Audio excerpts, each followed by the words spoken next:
Two, one. Good afternoon, good morning, and good evening, and welcome to our next session of 2021 Vision Week. A whole week of annual planning and annual planning related sessions brought to you by the team at Modern Sales Pros. Today's session is featuring one of the best and the brightest. Eric Martin is VP of Marketing at SalesLoft, and SalesLoft has also generously sponsored today's session. So Eric, thank you for that. No, you're very welcome. We love us some MSP. And we've done this session together, variations of this a few times. We do like to keep it highly interactive. So just two housekeeping notes for folks as well. And Eric, if you just advance the housekeeping slide here, go up two housekeeping notes for folks in attendance here. First things first, we want to make sure that you use the Q&A panel. So anytime you have a question about something that Eric and I are chatting about, or you want to provide comment or context, please go ahead and use that. And then secondly, and we'll be dropping this into the chat panel, go ahead if you haven't already and join the 2021 Vision Week Slack. That will allow you to interact with other panelists and ask questions and meet others from the community. Some pretty fun contests going on in there as well, and certainly no shortage of wonderful memes. So with that, I'm going to turn it over to Eric Martin to introduce SalesLoft, introduce himself, and then we'll jump into today's amazing programming. Eric? Awesome. Thanks, Richard. So SalesLoft, the company I work for, leader in the sales engagement space. Really we serve, I think the story about us is we serve the whole cycle, the whole revenue cycle from prospecting to kind of coaching and deal management, through our conversation intelligence and deals components of our platform. So really excited to talk, mostly about how we use SalesLoft and other tools today to launch our kind of ABM practice that we have.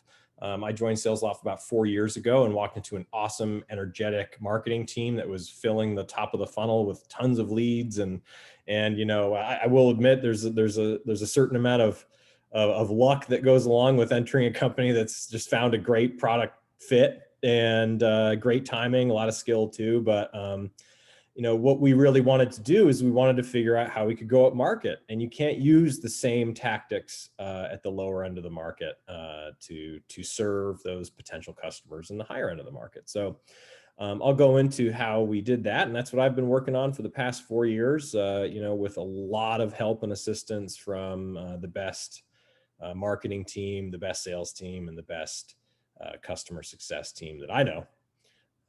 So that's me.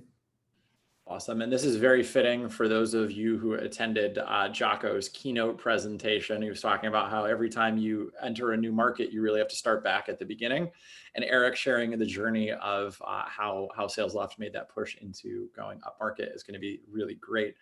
So again, just a couple housekeeping notes, folks. Please do use the Q&A panel. That's going to help us guide the content in the direction it needs to go to. And also for those of you who haven't already, please do join the Vision Week Slack channel. That's our chance to interact with other panelists and chat with the team at MSP, ask any questions you may have after the fact, and any great resources that Eric discusses here, we're going to put in there as well.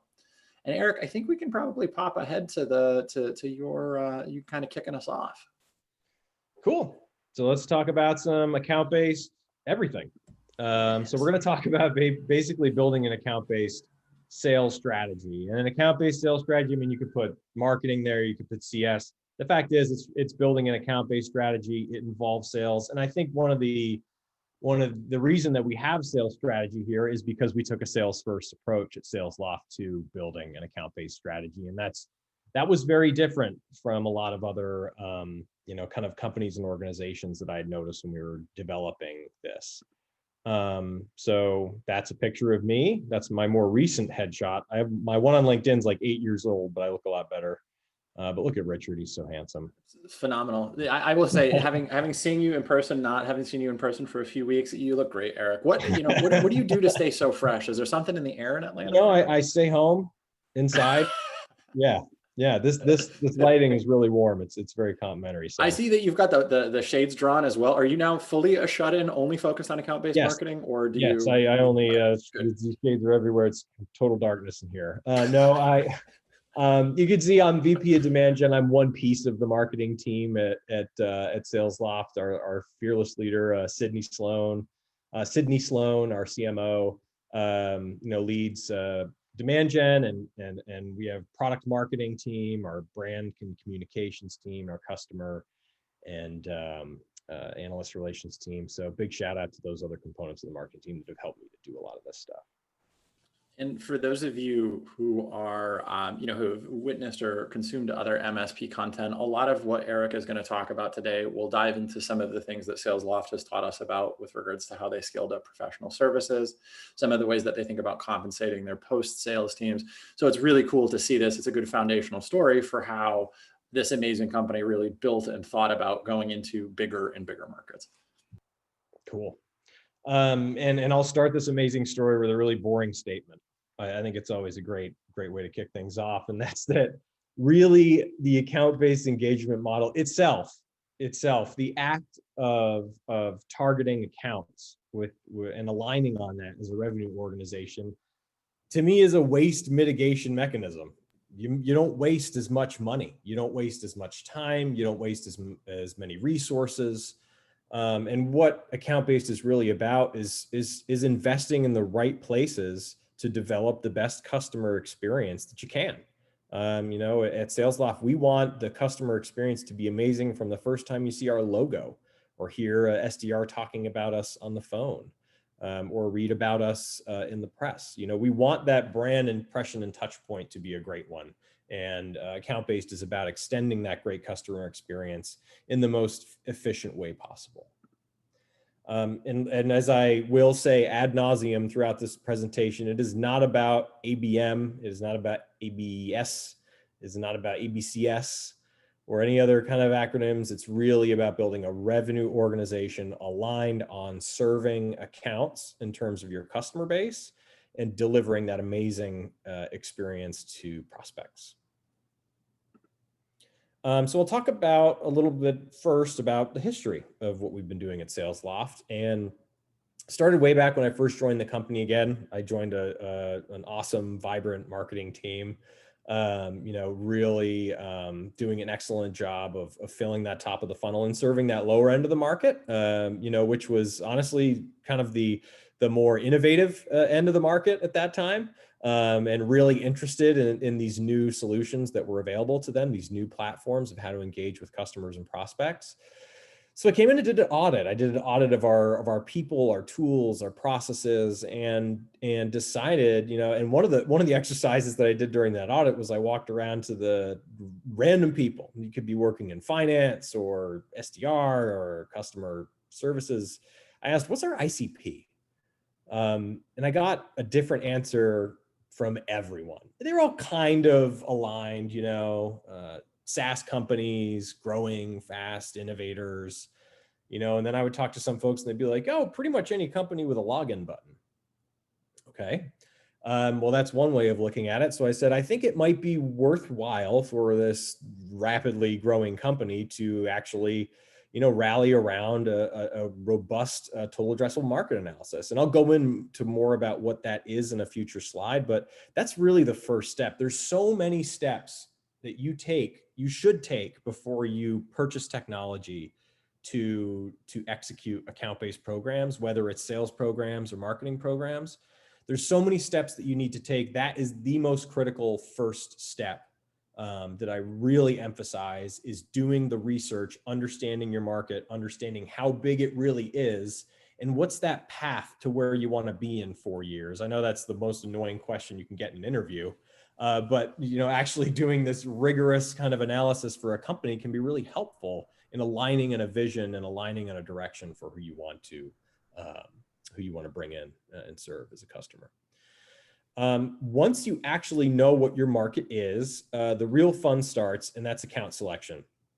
This is probably the most contentious part of the alignment process, because this is getting everyone in a room and saying, what are the best accounts? What's the list? how do we figure out where we are going to place those big bets? And that's a part of that waste mitigation effort. This is probably the biggest variable there, because if you're targeting the wrong company, you're wasting SDR person hours, you're wasting marketing dollars, you're wasting resources bringing on customers that may not find the value in your solution and may churn. So you got to think of the whole life cycle, and you got to have everyone at the table when you're coming up with that list. And when you have a lot of people at a table trying to align on a list of things, I mean, I think we've all planned vacations before. It can be more contentious than developing an itinerary with, 4 of your closest friends. But I will say it's the most valuable and one of the most critical parts of the process. We started with our commercial team back then, which is our, kind of our lower end side of the market in terms of just size of potential customers. But at that time, they were easily the most innovative and rapidly adopting these solutions. So that's where we wanted to concentrate first. Shortly thereafter, beginning to activate our enterprise team. And that year, we even pulled off our first kind of, real coordinated marketing and sales and SDR buyer's journey campaign, which was pretty cool. We've since evolved to some more advanced tactics, but really proud of our initial effort there. It was your classic ABM campaign, direct mail component, digital component, SDRs being actively involved in prospecting in that. So really successful first launch. And that kind of got what that did is that really helped bring on the SDR passion for this because they saw that these tools could actually help them.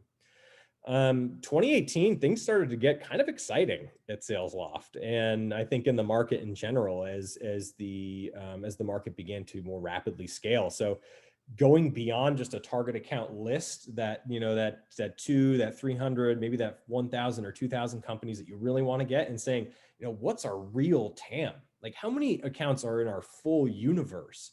So, after you establish what that initial target account list is, you can't leave out the rest, and you've got to figure out how to cover the rest of that market so you don't ignore them. And again, allocating resources intelligently where they should be allocated.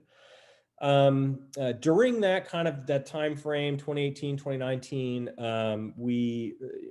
Sydney Sloan, our new CMO, had joined us and really brought a lot of expertise into this kind of hybrid approach.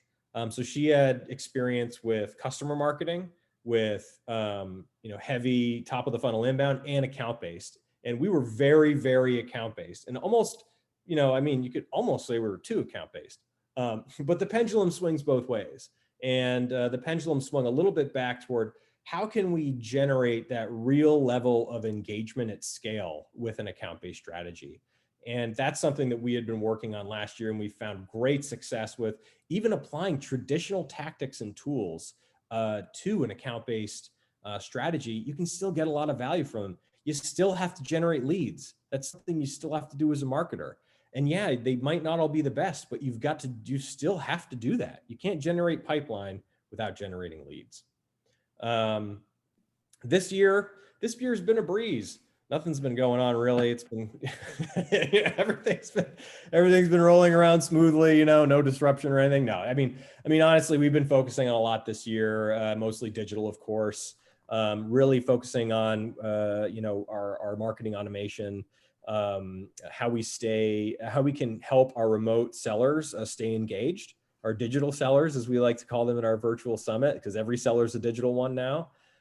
So looking at ways to kind of automate the delivery of alerts and leads and engagement, through our what we call Lead Bot, which is a really exciting tool that we had developed on our operations team to help, what are those hot leads, and when do you know that you need to follow up with them? When you have an account-based strategy, you have account owners, and you can actually route those leads to the right place and have that holistic account demand gen strategy. And we made a big push on tier 1 accounts. So we've really been doubling down. Of course, everyone's doubling down on their customers this year. And we have made the effort to say, how do we deliver that white glove experience to our current customers? And how do we extend the most premium super duper premium, awesome, amazing experience to our prospects as well, to make sure that they really get that value out of working with us. It's definitely, and I think one of the important things, and Eric, you've said this a few times, and I want to echo it here because this can seem like a daunting task. We're going to break that down over the next couple of slides, but really, this is as much about what you're choosing not to do as it is about what Yes. you're choosing to do. So you don't waste any resources or time or energy on maybe not the best accounts or not the choiciest groups to talk with. Any project that you start that's cross-functional can involve a tremendous amount of scope creep. So I couldn't agree more. Making that list that you document that says, this is what we're not going to do, is critically important. Absolutely. Yeah. So how did we find success? How were we successful with, developing an account-based revenue org? So we really tried to think, how are we going to do this differently? How are we going to, there's got to be a way to move away. Excuse me. I don't know if anyone on this call is a marketer and familiar with content marketing. There's some other markets out there that could be questionable categories.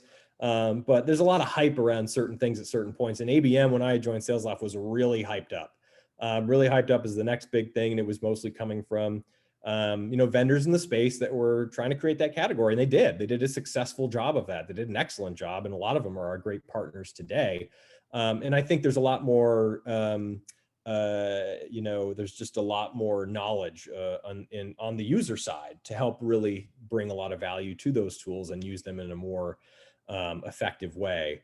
But what we didn't want to do was we didn't want to do account-based marketing and still run campaigns, measure the ROI. You still get that tossing it over the fence to sales feel. That should never be what you're doing. It's really about creating an approach where you tightly align with SDR. So SDRs are our favorite people in marketing. They are the people that are the go-to market engine for the company. I mean, yes, we generate a lot of pipeline in marketing, but we really focus on enabling our SDR team. So once you've done your TAM, once you've aligned on what that account list is, starting with that SDR engine, getting them to call and email the right accounts, getting them aligned on that target account list, that changes the trajectory of your whole go-to-market engine when you do that, especially when you're an SDR-driven, kind of growth-driven, sales growth-driven company like SalesLoft was and is. You can't just rely on marketing tactics to change that go-to-market trajectory. You've got to do that with SDR as well. And then once you have the SDR team on board, then you really fuel the funnel. And I have a slide on to show in the future about how we do that. So just digging in a little bit to the first step, which is the total addressable market analysis, we took a couple of different lenses, in this exercise. Number one, doing kind of a bottoms up exercise, which is a more conservative approach to seeing what your market looks like. So taking your customer base, the characteristics of your customer base, and extrapolating them out to the size of the whole market. So if we have, X amount of customers and, 70% are SaaS and 20% are professional services and 10% are some other kind of outlying category. How do we blow that up? How do we understand the cross section of the market that we could truly achieve? So what this does is this assumes that you have kind of a smaller market, but you have a larger market share of it than you would. So you're kind of thinking, what's the area within within the market where our category is going to operate for the next several years? More conservative approach. Then you take the aggressive approach, and this is the approach that most people take when they do a traditional TAM exercise, is looking high level, challenging your own assumptions of your ICP, but saying these are the industries that we could serve. So 5 years down the road, if we want to think about where we're going to be, we don't want to think about the customers we have just today. We want to think about the types of customers that we're going to have when we're serving other, larger sizes of the market, not just the leaders, some of the laggards. You got to think about who you are, who you want to be. So that conservative approach, the bottoms up tells you, where you are today. The aggressive can help you understand that bigger market size, in the future. This assumes that you're going to capture a smaller end of that market, because by that time, guess what? You're going to have competition. They're going to be in there, and they're going to be vying for that market too. And I would definitely say that applies in our space. Ideal customer profile, again, talking to people, understanding and challenging assumptions is a really key part of this. And you have to think of a couple of important kind of just basic qualifiers, right? What are the countries that you're going to be able to serve, due to regulations, kind of, challenges with localization, and just where in your TAM can that be replicated outside of your current market? And technology restrictions, if your customers find value with a certain, technology partner that you integrate with, seek that out. That can be I think that a lot of people in Topo has been talking about this as well, has been talking about time to market, or time to value. Companies like us and all other companies right now are being challenged to deliver value fast. It isn't about your 6-year, 2-year vision. It's about like, what are you going to get me in the next 3 months? Because who knows what month 4 is going to look like. So really securing that time to value. These kind of things will help you. And when you come together and have that ICP that's really tight, it'll help you identify where you can deliver that value the quickest. I have lots of questions, Eric. I have lots of questions. Nice. But no, first question coming in live here from Carl. And he's talking about, or Carl mentions the initial selection of accounts that fit into this. Mm-hmm. Did you work backwards from a goal of, let's say, 15 accounts per rep? Or did you size the market and say, this is kind of what we need to hire for here? So thinking about that annual planning component, right? That's the first question. Excellent question. And honestly, that is, I would say we took the approach initially, our first pass was just kind of sizing out the market and saying, how many accounts can we allocate per rep? We were at the point where we didn't really have as much data on, a really tough question to answer is, when's an account exhausted, right?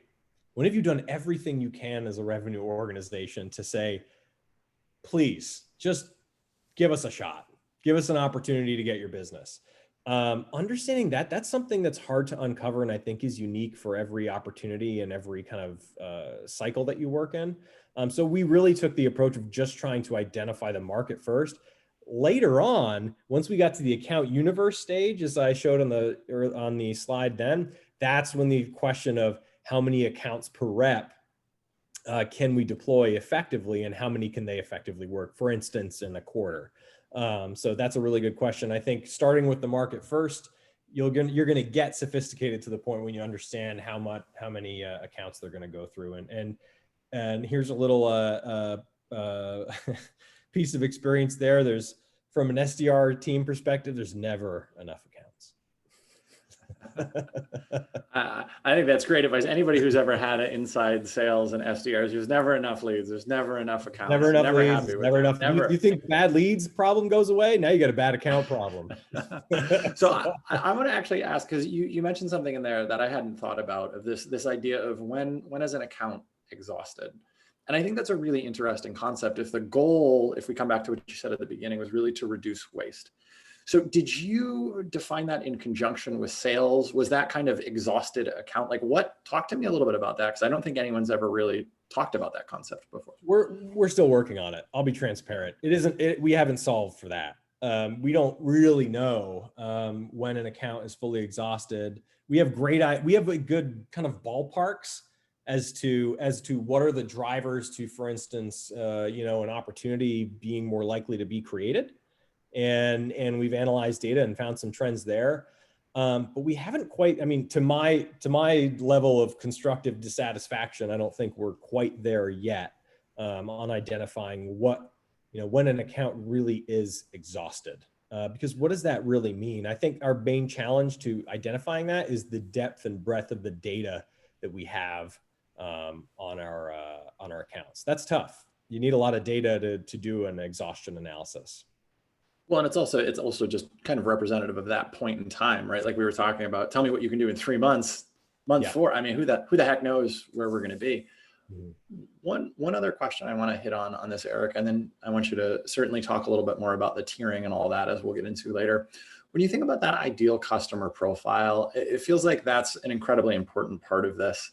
And you mentioned you started, hey, Mr. Finance person, hey, ma'am, what do you think? Who do we sell to?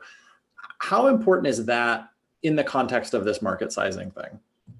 Critically important. It's the most important thing you can do before you get into the account selection process. If you go into the account selection process with an ICP that has and a TAM that hasn't been heavily vetted by your executive team, by all the executive leaders, hasn't gotten maybe eyes from the board, you've really got to understand and place a big bet. A TAM's a big bet. The ICP is kind of an output of that. That's an output of the TAM analysis. And I would say, if you're planning on spending X amount of time on your account selection process and on drafting that list, 2X that when you're thinking about your TAM, and really find the right partners, whether it's people that are in-house. Product marketing a lot of the time leads this. I mean, a lot of people like to challenge assumptions, so go with third-party consultants too. I've seen a bunch of approaches. It feels like, and I want to just reiterate that for folks, like that's incredibly important. It's really, really hard to figure out what this looks like, because that's kind of your measuring stick in some ways, right? Does this kind of look and feel like what we think our ideal customer is? And if you're not agreed with that, you're going to have a hell of a time trying to get alignment amongst a bunch of different folks. Absolutely.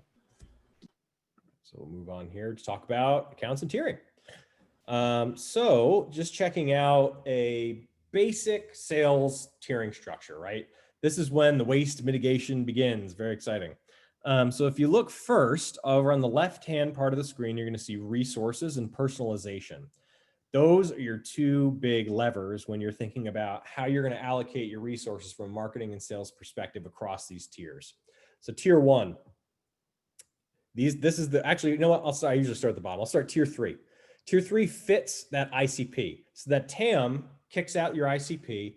It's those basic firmographic and technographic characteristics that qualify this account to be a target account.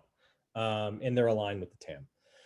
Now you move up one notch. So the vast majority of your list is tier 3. Tier 2, tier 3 qualified, plus critical qualifiers like, if there's if you know that, let's say you're a vendor and there's a marketing automation system that you integrate with, and X amount of your customers or your prospects that become customers have that marketing automation system. Let's say you start to see them grow at like a 2X lifetime value compared to other customers. That's when you start to say, really, how am I going to allocate these dollars? It's not just about that land; it's about the value they get, and it's about the expand. So the tier 2 perspective is one notch up. It's one notch up on that vetting of it being a high fit target account. And tier 1s are handpicked. This is tier 1 has to be a combination of logic, data, intuition, the sales professional's intuition, as well as executive relationships and in alignment with the corporate strategy. So tier 1s are big bets. That was a really big effort that we've gone through recently, is to really double down on the tier 1 section of the list. And that's really where that is honestly something I wish that we would have done a lot earlier, because now it's really helped to really emphasize the value that account base can deliver throughout the customer lifecycle. And does this, I'm going to ask maybe an obvious question here. Does this correspond with like sale price? Like, are your tier 1s always the most expensive purchase, or is it not necessarily? Not necessarily. There's a bunch of factors. Like I said, there could be executive relationships. It could be you wanting to, go after a certain sub industry of a market where you're seeing success, where you have really compelling case studies, and kind of replicating that and carving out your portion of the market. It's a lot. I mean, I think, for us, it's really just about the experience though. It's investing in the experience for those customers. And if you, the one challenge or question that you want to think of, it's not just about the LTV or anything like that. It's about, are we willing to really double down? So, I mean, we have high growth companies that are smaller in our tier 1 account list. We have, of course, the big ones. And then there's the great logos. Everyone loves a good logo. We call them customers, but it's a lot of folks call them logos. Yeah, there's a lot of factors that go in that are just intuition based. I hope that helps. And I think that's the important part, right? It's you may spend a lot of resources to land, maybe it's Delta Airlines as an example, or someone like that, and it may be a small contract value, but that then opens up a new market, and that's the strategic kind of thinking on this. And Eric, I actually think you get into this later, so I'm going to pop another question your way. Now, just in terms of thinking about this, so we've tiered our accounts, we've got that world situated, and our team's off and running. How frequently are you changing the actual accounts that are in these different tiers out? Gotcha. So I would say we have our kind of top couple of tiers, and then we have our universe. So we don't really refresh the universe very much. The universe is pretty much the TAM. I think we do like kind of a data load, and we make sure, I think like maybe quarterly. But we don't have a big meeting and rehash everything and all that stuff for that 70% on this slide. We don't do that. For the tier 1s and some of the tier 2s, we take a closer look at those, and we do a very high visibility kind of meeting. I'm not going to say meeting heavy or intensive, but we really dedicate time to saying, are we going to continue to invest our resources in those accounts, specifically the tier 1s? So we do a detailed review of tier 1s on a quarterly basis. But the rest of the universe, I'd say we just kind of, make sure our data is accurate and update accordingly. And if we pick up a few on an import, that come into the market, that's cool. But yeah, so yeah, I'd say focus on your tier 1s, but just keep your data updated for the rest. Yeah, I think that makes a ton of sense too, because you're handpicking a small list. So either airlines are a strategic priority for the business from the board or for whatever perspective, or they're not. And if they're not, that's maybe a bigger change, right? Yeah, and the data part, a lot of people don't, the investments that you make to enable account-based tools should be made in data before you or real, and especially in the marketing side. If you don't have good account data, I mean, it doesn't matter if you select your accounts. If your account data is bad, even if you have the intention of targeting the right accounts with your marketing programs and your sales plays, you can't technically achieve that. So I'd say just making sure that your data is correct, that tier 2 account still is a tier 2 account, that tier 3 account still is tier 3, maybe they moved up. So, just keeping fresh on that will help you with the execution phase big time. I think this is great, Eric. And I know you're going to talk about this next, but maybe it's worthwhile to give folks just dive into like how you actually get this going. How do you prime the engine and get the sales machine fueled? Yes, well, setting me up beautifully for this wonderful slide. I love this slide. This slide touches on a few topics, right? It touches on how does marketing fuel account-based? How is sales a part of this? And what's the relationship with your marketing automation, right? So if you've got, we'll start on the left-hand side here. You've got product marketing usually working on that ICP, the TAM, and the output is that TAM, that ICP, and the messaging that you're supposed to go to for market aligned with personas. So now you know your market, you know the people that you want to talk to, who they are, and you know what you want to say to them. Very important stuff before you go to market. Of course, we didn't wait around for all this. We were just kind of going for it for a while, but, we did the best we could while we were in flight. So kind of fueling the plane while you're flying a lot of the time. Once you know your market, you know who you want to talk to, you know what to say, then you can start making content. You can start saying things to them. And that goes to our communications and creative team. And they create that content that's aligned with those personas. And our job in demand gen is to take that content and contextualize it and personalize it and generate leads And also, since we have a we're very heavy on sales engagement here at SalesLoft, surprisingly enough, we actually help to build cadences and templates and snippets in collaboration with enablement and the SDR team to help arm our SDRs with messaging that they can personalize a little bit. And a little bit of, as we all know, a little bit of personalization can go a long way. So we really focus on making it as easy as possible for the SDR engine to be ready to go. When a lead comes in from a sales operations person that downloaded a sales operations ebook or went to a sales operations event, you've got content that is tailored to that individual waiting for you in SalesLoft as an SDR. You know what to say, and you know how to say it.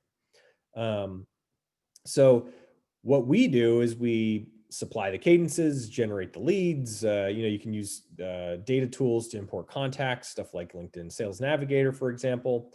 And you put that into SalesLoft. And to SalesLoft, we have, whatever kind of DR you have, ADR, BDR, MDR, SDR, that whole cadence execution process plays out. There's many kind of schemas out there for how you can develop an effective cadence. That varies greatly based on the type and the objective. But either way, when you put someone through a cadence like this, they're either going to get qualified and move over to closers. They might DQ or might not be a right fit, or they might just be kind of tire kickers or researching the market and you want to nurture them. And when you want to nurture them and provide that long tail of engagement, when you as a salesperson have run out of things to say and you're not getting that kind of engagement you're looking for, they go into the marketing automation system, go into that kind of long tail of engagement. And live question that came in here, Eric, appreciate you giving this overview. For an organization that maybe doesn't have a sales development function, how does this change, or does it change?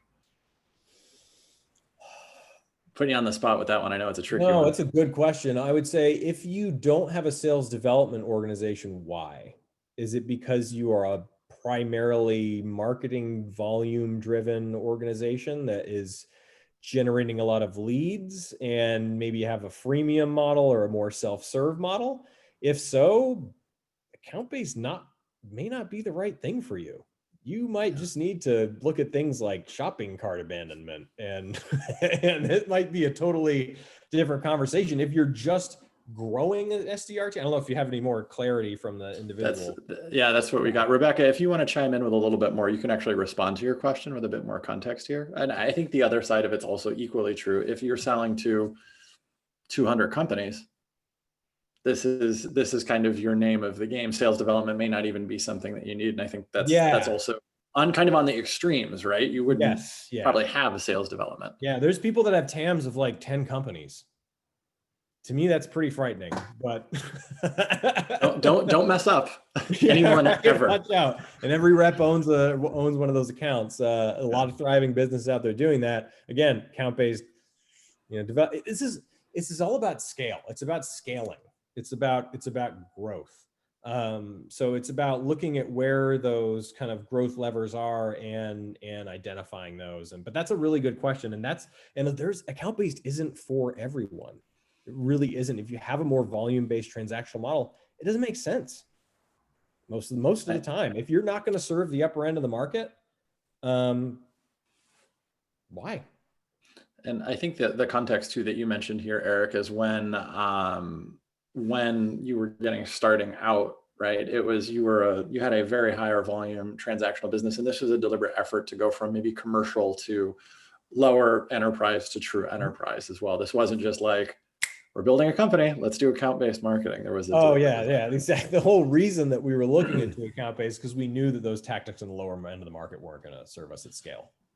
Yeah, and just got some more comment there from Rebecca, who asked the question about the SDRs, and it's a small but fast-growing team, but they do have a very, very niche market. So it may be a case where maybe some of these first principles are good in terms of having an ICP and maybe some prioritization there, but the full muscular account-based motion maybe isn't the perfect match for that type of business.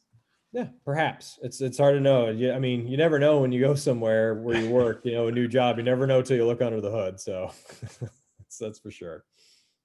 So move on to the next one here.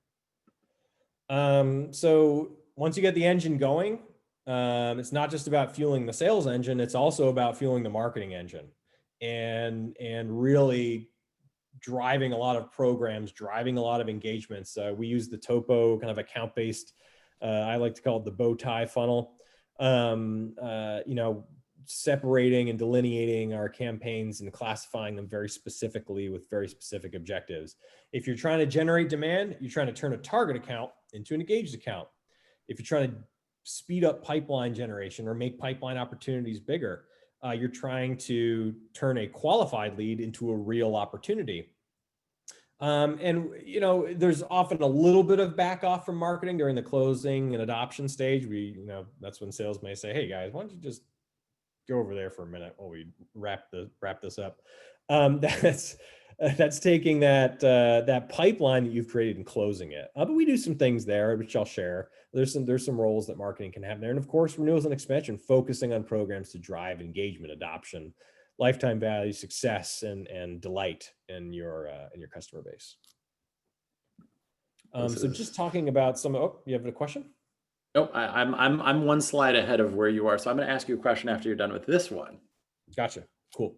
So just wanted to talk about some programs, some example programs that we are doing throughout the funnel on the marketing side. So with demand gen, we really like to surprise and delight.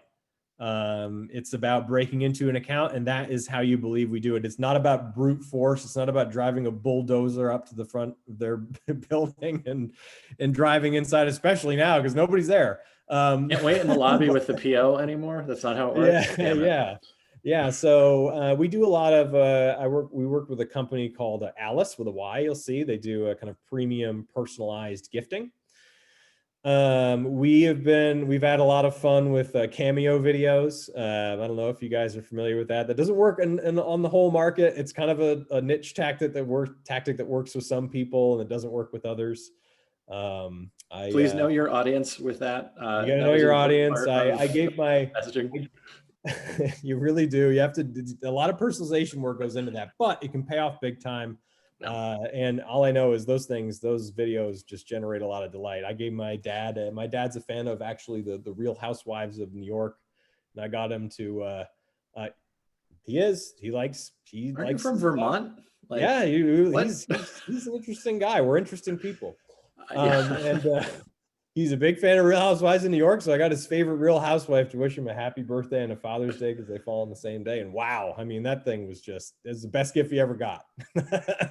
So I really say it's a niche play, but it works really well. We have a lot of fun with it. We also do donation campaigns, and these are actually popular pretty much everywhere right now. Is not only just saying, hey, donate to this kind of blanket cause, but really doing a personalized communication or personalized research with that prospect. So if you're prospects in Dallas and they support their local, Boys and Girls Club or YWCA or something like that, if you can find that out and say, hey, if you spend some time with us, we'll donate donate a few dollars to a cause of your choice. Just to be kind in this time and value your time, then we see a lot of success with that. Pipeline velocity campaigns. Number one, making sure meetings happen. I think there's probably been entire MSP topics and salon topics about how to get people to show up. If anyone figures out how to get 100% of people who say they're going to come to something, please let me know. I'll give you a heads up. Be an investor. Yeah. For events too, but intro for meeting, we do these things called meeting care kits. And we do it for some of our, for target accounts. When we open up an op and get a meeting, we send them like a little herbal tea, maybe a little Uber Eats gift card, something, just a little thing to say, hey, thanks for spending a little time with us. Here's something to make it more comfortable or enjoyable.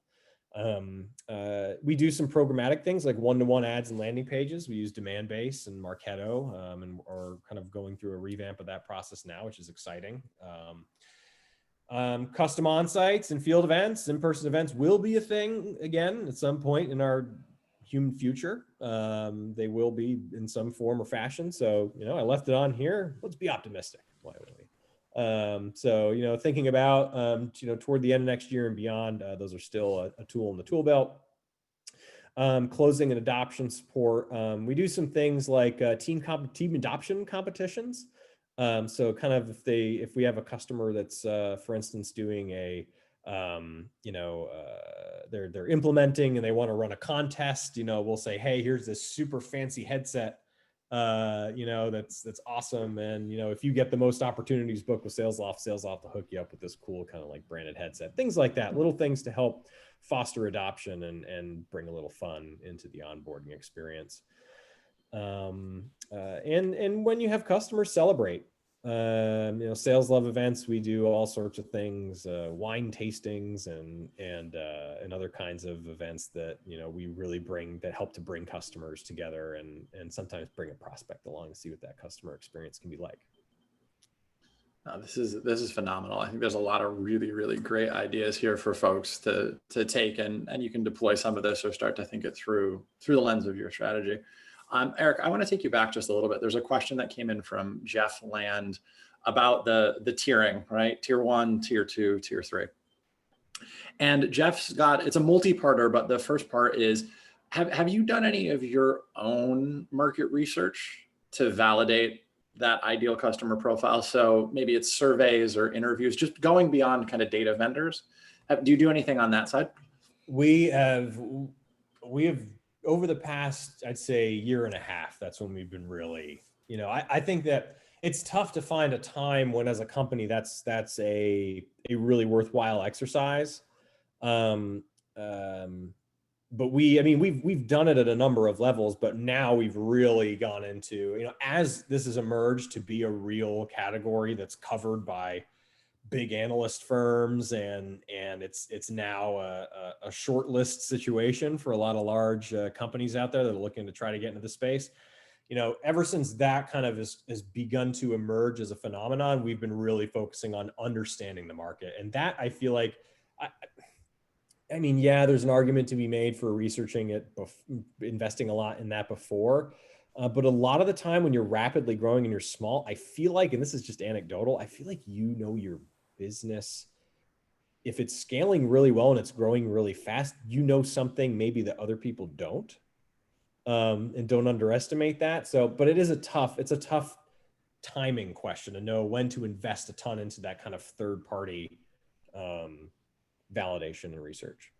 It seems like there's probably a crossing the chasm analogy to make, right? In the early days, it's just like no one knows even what you are, let alone like sales engagement. We're always doing that with our customers, but we're always trying to improve for customers. We were doing that since day one, but with the market, it's tough to know when to really pour.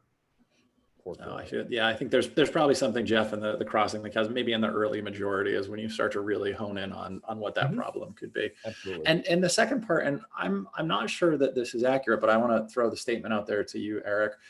The tier 1 accounts are, and this is again, Jeff, kind of reframing what we were talking about before. Tier 1 accounts, are those mostly vanity, like the logos that you want, but tier 2 is really where you get growth, or not necessarily? So I ran the tier 1 project here at SalesLoft, and I actively combated the vanity logos only tier 1 list. Yes, they're there. And I think that vanity a lot of the time is based on data. A lot of the vanity is like, these are just great brands. These are great brands that we'd love to be aligned with. It's not about just their logo and the brand equity of their logo. It's about, is this company someone that I want to be associated with? I think it's going one level deeper, and, I think that's an important consideration. But no, it's about identifying high growth, and also just companies that are going to give you that maximum LTV. So those are the other two components. But yeah, not all vanity logos, but they're in there. So it's always tough. It's always tough to tell the big boss no when he wants the one logo. We'll put that one in there. It makes sense, and honestly, we get if you get a quote unquote vanity logo, it makes marketing's life a lot easier. Yeah.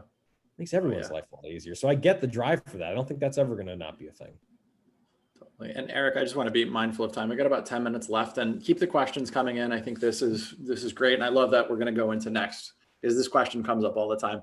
I'm going to do account based. And then someone's gonna be like, "Oh, how the heck do we know if it's working?" Yeah, it's a fair question.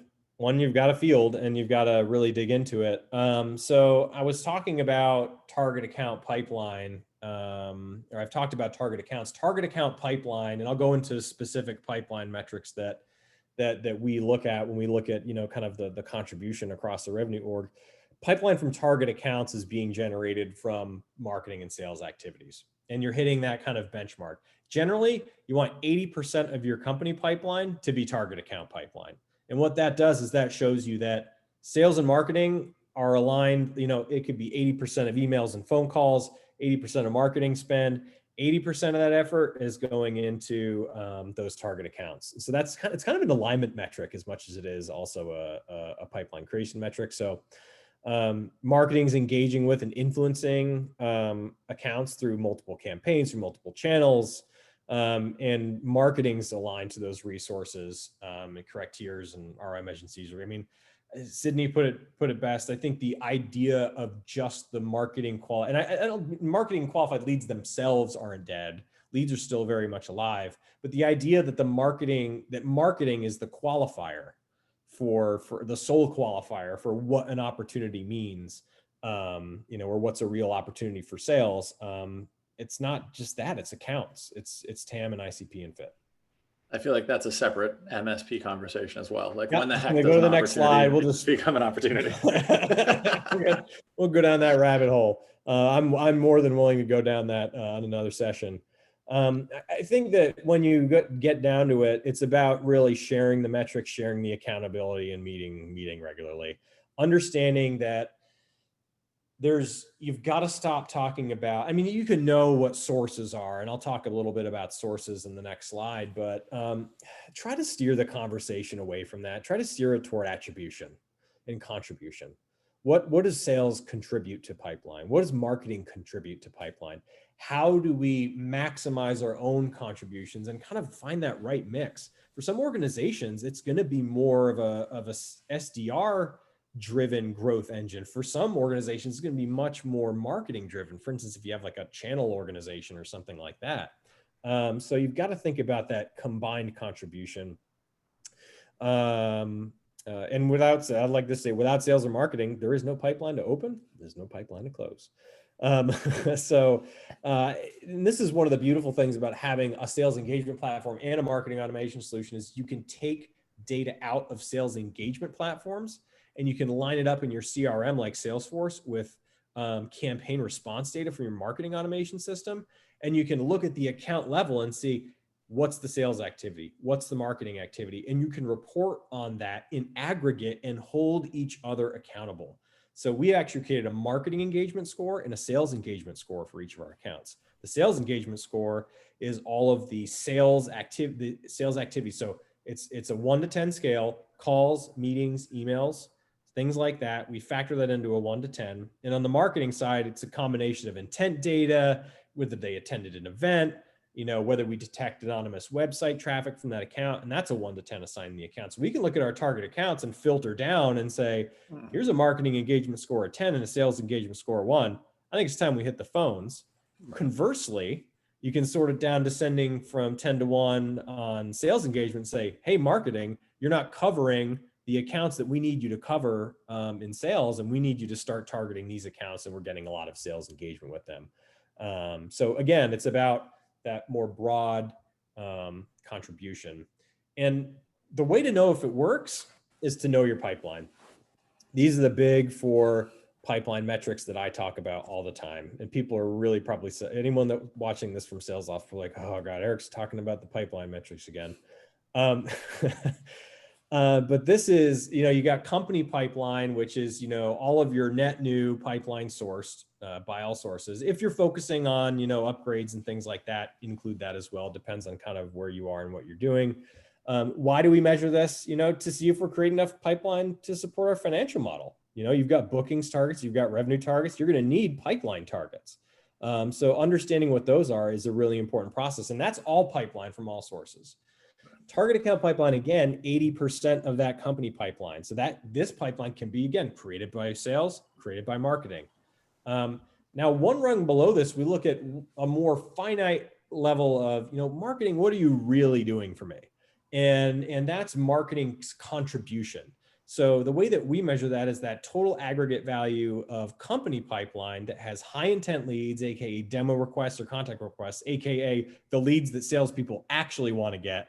They don't want to get the ebook leads or the webinar leads a lot of the time.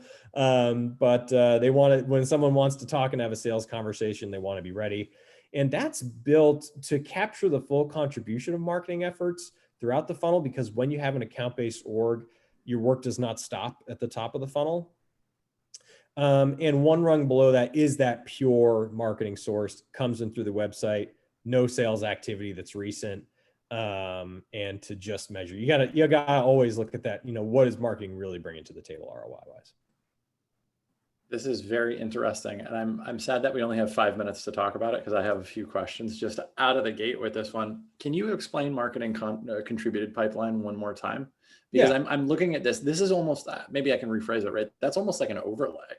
Yeah. So it's not the sourced, right? Sourced is marketing sourced is probably, it's like this lead came in through the website and is ready to buy something. Yep. This could be, I am somebody involved in a deal discussion, not involved in a deal discussion. I download an ebook. Is that the right way to think about like marketing contributed to pipeline? Or Almost okay. There. So I'm really focused on what are the greatest leads that we can get and aligning with the revenue, or what are the real leads? The real leads are the people that are coming to us and asking us to call them. People that are coming out, they're supplying their phone number. They're saying, I have this, CRM, this is my business need. These are qualified leads. There's, then they have conversion rate to op as well, just like anyone else, depending on the situation. But these are these super high quality leads. We measure the amount of pipeline created there. So an example would be, like, let's say you have, we'll keep small numbers. Let's say you got $100 in pipeline coming in, big deal, right? And yes, and there's a deal that was created by an SDR through outbound prospecting. And through their outbound prospecting, they've connected with individuals at that account. And other individuals have come inbound, or maybe those same individuals or members of their team. Maybe they forward something to a sales ops leader. A sales ops leader comes in and says, hey, I'd like a demo of this. They didn't reply to your email chain, but you pulled them in through your marketing content, through your website channel, so the SDR got it right up to the 1 yard line a lot of the time. And this can happen with AE produced opportunities as well. That contributed pipeline is a measure of how much pipeline does marketing contribute to there. So let's say that the SDR op is $50 out of that $100. So that's $50 of that $100 pipeline was marketing contributed. And let's say there's another deal in that $100, it's $25. And that was just someone that came on the website and had no previous sales activity, marketing sourced. So think of these pipeline metrics as like kind of layers, whole company, target accounts, marketing, helping sales, just marketing. That makes sense. I think that marketing contributed pipeline is one where we see that discussion come up a lot in modern sales pros. How the heck do we measure it? Well, the BDR was the one who made the cold call, therefore it's sales. And it's like, well, it's a little bit more complicated than that. It is, especially when you get up market. Yeah, well, we got a couple minutes left. So if there's other questions that folks have, we've got Eric right until the top of the hour. So any other questions for Eric? The ones that have come in so far have been phenomenal. Excellent questions. Yeah. Real good stuff. So I guess I'll ask a question on this, Eric, because we've got a lot of high growth, sort of fast moving companies in the MSP community. What's the right size to kind of start thinking about maybe some of the basics, not necessarily rolling out an ABM strategy, but some of that total addressable market definition? Like, I'm assuming somewhere between 1 and 5 million, you want to get started on it, but like, is there a sweet spot you've seen? I say closer to, it's never too early to do a TAM, right. But it can be too early to try to deploy account-based. I would say when you have a sales team and a sales leader, when you have a marketing team and a marketing leader, when you have a CS team and a dedicated CS leader, that's when it's really time to dig in. When you have specific voices for those 3 critical pillars of the revenue organization that are accountable for their number, they're going to be much more invested in who are we going after, who do we want to serve. So I feel like when you have leaders and teams that are very finite for those specific functions, that it depends on, much, I would say probably closer to 5 million. Yeah. In coming back to that, you're not, when you're in that early stage, right? It's just catch as catch can. You're trying to figure out a lot of these questions through like, Yes. Hey, is somebody going to buy? That's not another Portco or a friend and family. Exactly. We're still learning so much about our customers and so much about our market, that we're just keeping our ears open and our eyes open. Yeah, I love it. Well, Eric, we're at time here. If you could give folks just a tweet length takeaway from this entire session, and I know it's tough. We talked for almost an hour, but just kind of tweet length, like if you're thinking about ABM. If you're thinking about ABM, I'd say it's a big bet. And when you want to place a big bet, you want to be very intelligent about where you're going to place that bet. And it's the best way to, if you're looking to grow and scale and serve large organizations with complex deal cycles, it's more than a tweet now. I'm going into a LinkedIn post with a selfie stick. That's what it is. It's about big bets and knowing where to place them. Eric, I got to say we've done this session a few times together at different points, both actually in person once and a few times online. And every time I go through it, I'm still blown away by how awesome and thoughtful it is. Thank you. You definitely do seem like somebody who's stuck in a basement only focused on ABM. And I know that's not true. So it's nice to see that level of dedication here. No, this is really awesome stuff, Eric. On behalf of kind of the entire Modern Sales Pros community, all those who attended today or folks who are watching maybe for the first time during Vision Week, thank you. I know you're incredibly busy. I know that this is a very, very busy time for you and for SalesLoft. So thank you so much for taking some time out of your day to share this great story with us and this great set of tactics and strategy. Really, really appreciate it, Eric. And thanks to everyone that watched for their time as well. I know that time is precious more than ever now. Defending your calendar is a serious battle. So thank you to everyone that attended. It was really fun. Awesome. Thank you, Eric. Thank you so much. Stay safe. And everybody, the recording will be up probably in the next hour or so. Take care, y'all. See you.